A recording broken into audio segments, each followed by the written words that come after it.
Welcome to the Big Four Accounting Firms podcast, brought to you by big4accountingfirms.com and the Big Four Accounting Firms YouTube channel.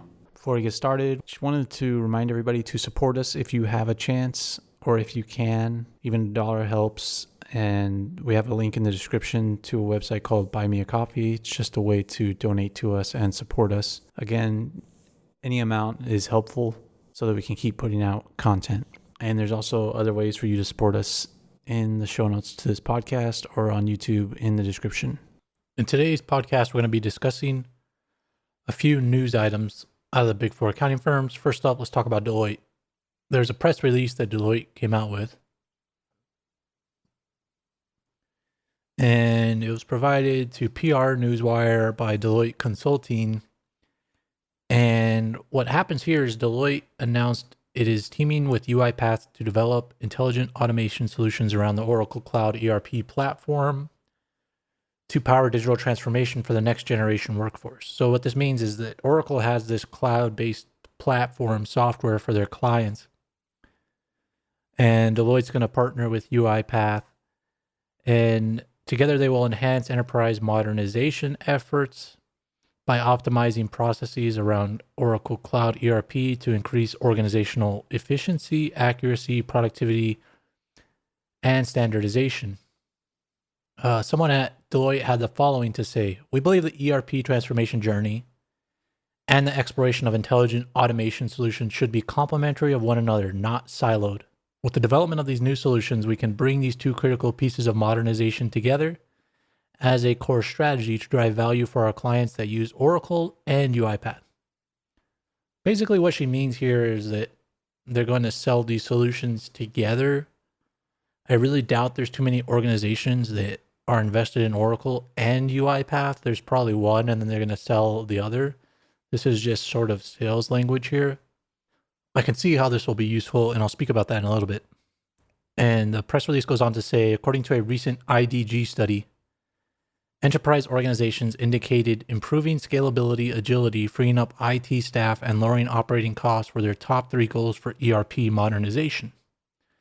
Deloitte's intelligent automation solutions for Oracle Cloud ERP environment address those challenges by utilizing a persona-based approach to automate and augment repetitive human actions, saving time and cost function for both functional and IT organizations.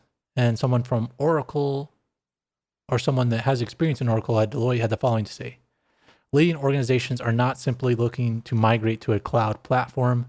They are looking to deliver new and compelling levels of performance across the enterprise. These intelligent automation solutions orchestrate the transformation journey, helping organizations achieve their digital ambitions, empowering teams to capture, visualize industry-leading processes, and activate the journey through the integrated project delivery platform and collection of project assets with digital solutions, and enables powered by UiPath." Now, I've spoken about before on this podcast about the importance of UiPath and other technology tools that you should be learning about. And those include Alteryx, UiPath, Tableau, Power BI. There's just a whole slew of things you should learn. UiPath's one of them. And what's happening here is companies are putting their ERP with Oracle, and then there's parts where they could put into the cloud. They obviously have to be careful because the cloud has security issues. But on top of that, so if you're moving to the cloud, that's a good point for Deloitte and consulting firms to come in and say, "Hey, you're moving to the cloud. Here's all these services that we need to sell you. We need to sell you, moving your ERP into the cloud. So we're going to come in and help you do that." But on top of that, so like even when you have your ERP in the cloud, it doesn't solve all your problems. You still have to get all your ERP information, all your ledger data, whatever data you have in there that you need to use, and you need to get those into reports for internal stakeholders like CEO, CTO, CFO, and or you might be pulling reports to make journal entries, and you're doing the same thing over and over. In businesses, there's people that just do the same thing over and over again, and it's time consuming. Pulling a file, saving it to their desktop, opening it up, making some adjustments, saving it to their desktop again, waiting for the ledger to get updated. And then, they do all these things It can be easily done by UiPath. UiPath is a robotics process automation solution. And if you map it right and program it right, you can do a bunch of cool things, do it way faster, do it automatically. But UiPath does require some coding knowledge, or at least to learn some coding. So that's where Deloitte can come in and help their clients, is they can build it for them. And what Deloitte, they're being very generic here. So the reason they're being generic is because they want clients to hire them. And they're going to learn off of those clients. They're going to figure out, hey, what do you need? The clients will tell them. And the more clients they have, the more UiPath solutions they can come up with, and the more solutions they can sell to other clients. So that's one of the reasons they're getting this press release out there and what's going to come from that. But the main thing you can learn from here is that clients are moving into the cloud on Oracle, and then Oracle wants to utilize Deloitte to help sell their Oracle Cloud ERP, and UiPath wants to partner with Deloitte so that they can get into more clients as well. I mean, that's not what the press release said, but that's really what's happening. Some other news about Deloitte. Deloitte bought a 25-person actuarial team in Australia. This is just a financial advisory business with one of the top actuaries in Australia. And this just proves that Deloitte is out there buying consulting firms, whether it's finance advisory or tech consulting. And they're being very aggressive in Australia, buying these businesses, whether it's Amazon Web Service consultancies or these finance advisory consultancies. And I recently did an interview with somebody at Techmonitor, and you can check that interview out, where we are featured in Techmonitor, where somebody was asking me about whether the big four accounting firms had enough technological knowledge to be doing technology consulting, because there's all these surveys and reports that get released out there that the big four puts out there. And this person in the press was wondering why accounting firms are putting this out. And he's like, do they really have the knowledge? And I'm like, no, they don't really have the knowledge or the expertise, but they'll build it over time. And if they don't have it, they're going to acquire it. For example, here, this isn't technology, but they realize a lot of their insurance clients probably want actuarial help, because being an actuary is extremely specialized. So what does Deloitte do? They go out and they acquire it, versus growing it in-house, versus hiring people out of, actuary school, mathematics, whatever. They're going out and acquiring it. And same thing goes with technology. So Deloitte is the most active here around the world in the consulting area, because they make most of their profit out of consulting. So that's just something to know there. Another quick thing I wanted to talk about was there's this meme going around that PwC can work whenever they want, because I think there's been a couple of press releases about PwC changing their workday, but it depends on the region. I think there was an African one where they could choose the hours they worked. And then so there was this meme saying you can choose what time you want to work as long as you're working 24 hours a day, which I thought was pretty funny. That's just another piece of news. And then there's another thing that's PwC related, about the time PwC staff can take off their Friday afternoons in the UK. And we've seen this happen in the big four accounting firms around the world, where you can take the Friday off. And the other thing about this press release is that staff can choose how much they work from home virtually, so they can work between 40 to 60% of their time in the office or at client sites. So in the UK, there's this blend of people working virtually in the office and then taking a Friday off early.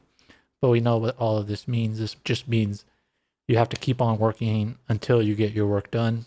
So the big four accounting firms, it's always been that way in the big four accounting firms. As long as I've worked there, that you could basically choose your workday most of the time when your partners and your managers don't require you to be there. But you might be on a project where you have to be there and be available all the time. But when you're not, then you can do whatever. And as far as your workday, when it starts and ends, when I first started, the partners came into the office and you had to be there and show face and be part of the office. But as time progressed and work-life balance became a big thing, partners didn't show up, and then employees didn't show up. People started working the second shift where they didn't come in until 10 or 11 a.m. And things are even changing now with the work at home, Fridays off. So it'll just be interesting to see what happens with this and how this progresses. And I don't think it makes life at the Big Four any easier. I've been hearing plenty of stories about people leaving, a lot of people leaving the Big Four, KPMG, and the Big Four in general, just because, they're getting pay raises at other places. There's other opportunities. So I think I don't think it changes the culture at the Big Four. I think the Big Four is just shifting a couple of pieces around here as a marketing ploy for new people and for people to stay, but I don't think it'll change based on the culture. And the last thing I wanted to talk about was there's a Wall Street Journal article about companies giving up office space in New York, JP Morgan, Salesforce, and PwC. I mean, obviously that's why we're talking about it, because PwC. And they're all trying to sublet their commercial real estate in New York. And it's been happening across the United States. It's been a big deal since COVID that companies are trying to sublet their office space as they've been working from home. And some places have been able to sublet it. Some places it's probably hard to sublet it. And I know Salesforce and New York have some, Salesforce in New York and PwC in New York have some really good offices in Midtown. But it's pretty funny for PwC because I know PwC was always trying to get more office space as they were hiring more people in New York. And they even built that weird floor. We covered that on here in the podcast where PwC built this floor with a fancy coffee shop, a fancy treadmill, a whole bunch of nice booths. And they did all of that right in time for the pandemic. So I'm sure they're going to be trying to sublet that floor. I don't know what they're going to do with their treadmill floor, if they're going to keep it or give it up. And it's just interesting times. I have friends that work there, and they're telling me how they haven't been back into the office. So I don't know how much New York PwC is going to sublet. And I know JP Morgan downtown, I mean, that's a pretty big location. They're trying to sublet that too. I mean, JP Morgan has a lot of locations. But as you see, COVID continues to impact the Big Four accounting firms, impact the way we work. A lot of people will be working virtually, which seems really good, but there's a lot of pitfalls that come with it. I'm sure it's only a matter of time, probably a couple of years before people want you to be back in the office because people will be tired of working virtually. Things like this come and go in cycles. In the Big Four accounting firms, it's always been important to be at client sites. So it'll be interesting to see how that works with this pandemic, with people subletting office space and with working virtually. But you're going to have to get better at working virtually.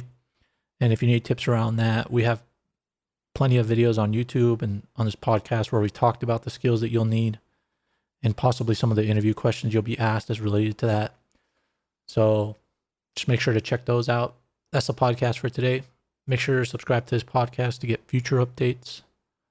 If you can support us financially, please support us through the Buy Me a Coffee link in the show notes to this podcast or in the description on YouTube.